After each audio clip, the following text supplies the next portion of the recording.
Bismillahirrahmanirrahim. Assalamu alaikum, dear student. Today we will start the exercise of halogens and the noble gases. Um, so let's start our topic. Uh, First question of this exercise, that is the fill in the blanks. The statement of question number 1 is the halogen with the highest electronegativity is dash. तो बच्चों आप जानते हैं कि पूरे periodic table में जो element सबसे ज़्यादा इलेक्ट्रोनेगेटिविटी की वैल्यू रखता है that is the chlorine. Second one question है आपका H I is dash agent. तो एच आई जो है वो बच्चों एक रिड्यूसिंग एजेंट है.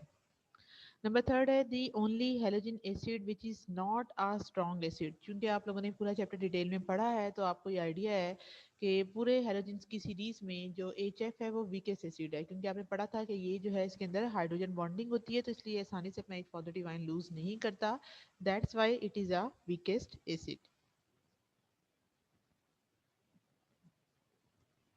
नेक्स्ट वन है tincture of dash is a common antiseptics. तो आयोडीन के जो साल्ट्स होते हैं वो वर्क करते हैं बतौर एंटीसेप्टिक के तौर पे. नंबर 5 है the halogen with the lowest melting and boiling point is dash. तो इसका आंसर है दैट इज फ्लोरीन. क्योंकि इसकी डिसोसिएशन एनर्जी वैल्यू क्या होती है, हमेशा लो होती है.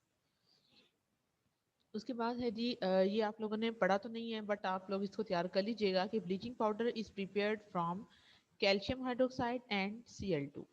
नंबर 7 है bromine is the halogen which causes burn on the skin which heels slowly. क्योंकि ब्रोमीन इतना डेंजरस लिक्विड है कि अगर ये स्किन के ऊपर पड़ जाए तो इससे स्किन के ऊपर जो है वो शदीद किस्म के रैशेस जो है वो प्रोड्यूस हो जाते हैं और उनका हीलिंग यानी उनके भरने का जो प्रोसेस होता है वो बहुत ही आहिस्ता होता है.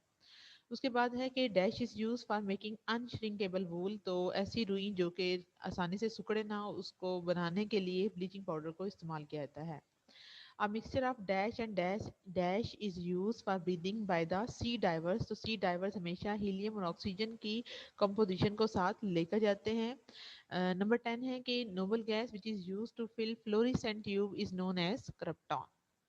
क्वेश्चन नंबर 2 बच्चों आपके स्मार्ट सिलेबस के अंदर नहीं है और दूसरा आपके जो बोर्ड का पैटर्न है उसके अंदर भी जो ट्रू फॉल्स है वो आपके सिलेबस के अंदर नहीं शामिल.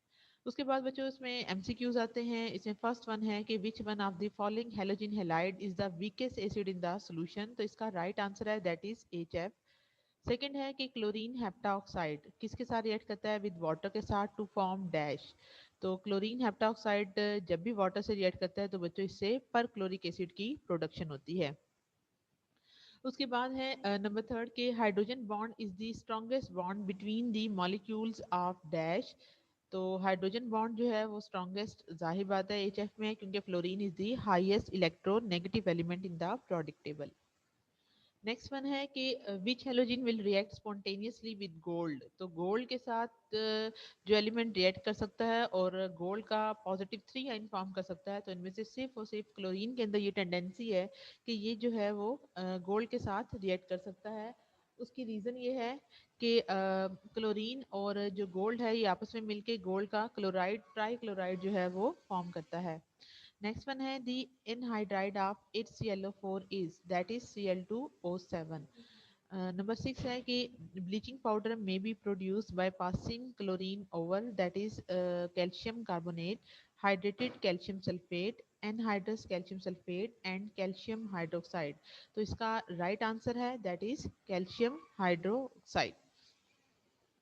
उसके बाद आता है कि which is the strongest acid. तो बच्चों आप लोग इस पूरे टेबल के अंदर कल के टॉपिक में आप लोगों ने डिटेल में देखा था कि जो पर क्लोरिक एसिड है it will be a strongest acid.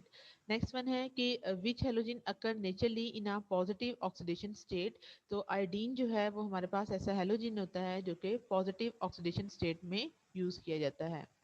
उसके बाद है कि an element that has a high ionisation energy and tend to be chemically inactive would mostly likely to be आ. तो जो एलिमेंट जिनकी आयनाइजेशन एनर्जी बहुत हाई होती है और वो इनएक्टिव रहते हैं तो इन इसकी एग्जांपल क्या होगी, दैट इज नोबल गैसेस. तो उसकी रीज़न क्या है, क्योंकि नोबल गैसेस के अंदर बच्चों आउटर मोस्ट शेल कंप्लीट होता है, और जिन एलिमेंट का आउटर मोस्ट शेल कंप्लीट होता है वो आसानी से अपने इलेक्ट्रॉनों को लूज नहीं करते। तो अगर आपने इनके अंदर से इलेक्ट्रॉन को लूज करवाना है तो आपको highest amount of energy required होती है, that is known as the ionisation energy. तो इसके बाद बच्चों आपको यहाँ पे एक और पॉइंट डिस्कस करना था आप लोगों से, वो ये है कि ये जो है वो गोल्ड को डिसॉल्व करने का प्रोसेस है, जो कि आप लोगों ने चैप्टर नंबर 4 में स्टडी करना है। तो वहाँ पर आप देखेंगे कि गोल्ड को डिसॉल्व करने के लिए हम इसको रिएक्ट करवाते हैं क्लोरीन के साथ, ठीक है, और इसके लिए HCl और HNO3 की 1:3 रेशियो को यूज़ किया जाता है। उसके बाद आता है कि इनमें से कौन सी इलेक्ट्रॉनिक कॉन्फ़िगरेशन है जो कि outer most shell of an element of group 8 को रिप्रेजेंट करती है। यानी अगर आप यहाँ देखें तो ग्रुप 8 के अंदर आप जानते हैं जिस एलिमेंट का जो ग्रुप नंबर होता है वही इसके अंदर आउटर मोस्ट शेल के इलेक्ट्रॉनों की तादाद होती है। तो अगर आप 6 और 2 को प्लस करें then it will be equal to 8, जबकि इन सबको अगर आप प्लस करते हैं तो ये 8 के इक्वल नहीं आते। तो इसका राइट आंसर क्या होगा, दैट इज डी। उसके बाद बच्चों आपको पहले मैं यहाँ से जो है वो थोड़ा सा ये दिखा दूँ कि आपकी एक्सरसाइज जो है ये बच्चों आपका स्मार्ट सिलेबस है। इसके अंदर आप देख सकते हैं आपकी एक्सरसाइज के लिए उन्होंने क्वेश्चन नंबर 1, क्वेश्चन नंबर 3, 5, 8, 9 और इसी तरह 4, 6, 7 जो है वो आपके सिलेबस में इंक्लूड किए हैं। तो ये जो है वो इसका पूरा जो है वो सिलेबस है, इसके अंदर ट्रू फॉल्स जो है वो शामिल नहीं है।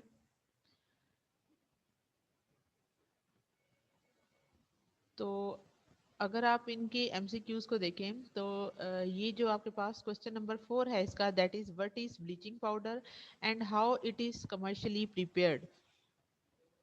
तो ये बच्चों आप लोगों के चूंकि सिलेबस में नहीं है तो लिहाजा इसको आप लोगों ने तैयार नहीं करना। क्वेश्चन नंबर 5 है कि ऑक्साइड्स ऑफ क्लोरीन को डिस्कस करें, ये आप पढ़ चुके हैं। डिस्प्रोपोर्शनेशन रिएक्शन को मैंने आपको बहुत डिटेल में पढ़ा दिया है। उसके बाद है क्वेश्चन नंबर 6 के discuss the system of nomenclature use for oxy acids of halogens, इसको भी आप लोगों ने बहुत डिटेल में देख लिया है। उसके बाद क्वेश्चन नंबर 7 है कि how the halogen acid are ionised in water. तो हेलोजन एसिड की आयनाइजेशन जो है वो आपने पढ़ ली है। और इसका जो बी पार्ट है कि why H F is a weaker acid than HCl, तो ये बच्चों मैं आप लोगों को करवाऊंगी और ये बहुत इंपॉर्टेंट शॉर्ट क्वेश्चन है। तो बच्चों आप लोगों ने इसको अच्छी तरह से जो है वो तैयार करना है। और इसको पहले देख लेते हैं। तो ये है कि एच एफ क्यों जो है वो वीकर एसिड के तौर पे ऐड करता है देन HI। तो बच्चों ये क्वेश्चन इतना इंपॉर्टेंट है कि ये डिफरेंट बोर्ड में, that is your DG Khan board, Lahore board, Multan board, Rawalpindi, और ये जितनी भी डिटेल आपको यहाँ नजर आ रही है उनके ईयर्स नजर आ रहे हैं, इन सब ईयर में ये क्वेश्चन रिपीट हुआ है। तो इसको बच्चे अच्छी तरह से तैयार कीजिएगा और इसका आंसर आपने बिल्कुल एज इट इज ऐसे ही लिखना है कि अगर आप HF मॉलिक्यूल की बात करें तो HF के मॉलिक्यूल में क्या होती है, hydrogen bonding zig zag manner में होती है। जिग जैग बोलते हैं कि पहले एक साइड ऊपर होती है, फिर एक साइड नीचे होती है, फिर ऊपर और फिर नीचे। तो इस तरह से ये जो चेन बनती है लाइक अ जिप, तो ये जो है इसको हम बोलते हैं जिग जैग फैशन। तो इसमें हाइड्रोजन का जो एटम होता है ये एंट्रैप, एंट्रैप का मीन होता है कि ये धसा हुआ होता है बिटवीन टू फ्लोरीन एटम। देखिए यहाँ पे एक ये फ्लोरीन एटम है और एक ये फ्लोरीन एटम है, इसके साथ ये इसका कोवलेंट बॉन्ड है और ये डॉटेड लाइन इंडिकेट करती है हाइड्रोजन बॉन्डिंग को। क्योंकि ये बॉन्ड इतना स्ट्रांग है तो HF के अंदर से ये अपना H पॉजिटिव आयन लूज करना आसान नहीं होता, क्योंकि ये एसिड एक वीकर एसिड है।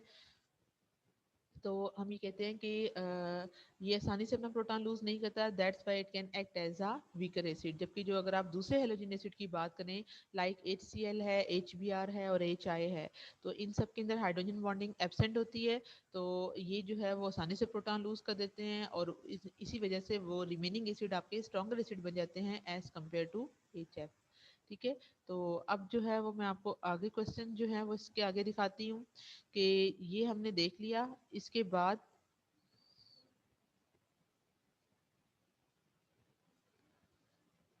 यहाँ तक जो है वो आपके क्वेश्चन थे, लेकिन इसके अलावा बच्चों आपके जो इम्पोर्टेंट क्वेश्चन है वो भी आप लोगों ने इसके रेलिवेंट जो है वो तैयार करने हैं और ये आपकी एक्सरसाइज के अंदर जो है वो इंक्लूड है। तो एक इसमें ये है कि why the boiling point of HF is higher than that of hydrogen halide. तो इसका भी आंसर सेम यही होगा कि HF के अंदर हाइड्रोजन बॉन्डिंग है और ये स्ट्रक्चर आप लोगों ने जरूर ड्रा करना है। तो अंडर सर्टन कंडीशन में जो चेन पॉलीमर है इट में also exist chain and polymer of HF are of various sizes, thus due to strong hydrogen bonding it has highest boiling point among all the hydrogen halides। उसके बाद बच्चों question आता है कि why iodine has metallic lustre. तो इसकी reason क्या है कि मेटेलिक लस्टर, याद रखिएगा कि किसी भी सब्सटेंस के अंदर ये जो शाइनिंग प्रोड्यूस होती है due to the excitation of electron of iodine at room temperature. Due to bigger size of iodine the electron of iodine at room temperature take energy and go to the higher energy state. When excited electron come back, they emit some radiations of particular wavelength. Therefore, it appear as a lustrous grayish black solid. तो बच्चों आपको ये point थोड़ा सा मैं board पर clear कर देती हूँ। तो हम यहाँ पर ये कंसिडर करते हैं कि फर्ज किया कि हमारे पास आयोडीन का एटम मौजूद है, ठीक है। और आयोडीन का एटम जो है वो हमारे पास काफ़ी बड़ा होता है, और जब भी हम आयोडीन के एटम को मूव करवाते हैं, तो चूंकि आयोडीन के एटम के अंदर क्या प्रेजेंट है, दैट इज द इलेक्ट्रॉन्स। तो इसकी जो इलेक्ट्रॉन है जब वो एनर्जी को एब्जॉर्ब करते हैं, तो by absorbing energy it will move toward higher energy state. तो ये इसकी स्टेट होगी हाई एनर्जी और ये इसकी होगी लो एनर्जी। तो ये एलिमेंट क्या करेगा, ये एलिमेंट बाहर से जो है वो सम रेडिएशंस ऑफ एनर्जी को एब्जॉर्ब करेगा, और एनर्जी को एब्जॉर्ब करके किस में चला जाएगा, हाई एनर्जी स्टेट में। तो हाई एनर्जी स्टेट क्या होती है, अनस्टेबल होती है। तो तमाम एलिमेंट जो हाई एनर्जी स्टेट में होते हैं वो वापस आते हैं, और वापस आके जितनी रेडिएशन इन्होंने एब्जॉर्ब की होती है उतनी ही रेडिएशन को ये एमिट बैक करते हैं। एज ए रिजल्ट इनके अंदर जो है वो क्या प्रोड्यूस होता है, दैट इज दी इनके अंदर आपको लाइट, यानी जो आपकी आइस के ऊपर रिफ्लेक्ट होती है, वो आपको ये कंपाउंड जो है वो अपीयर होता है in the form of greyish black solid की शक्ल में।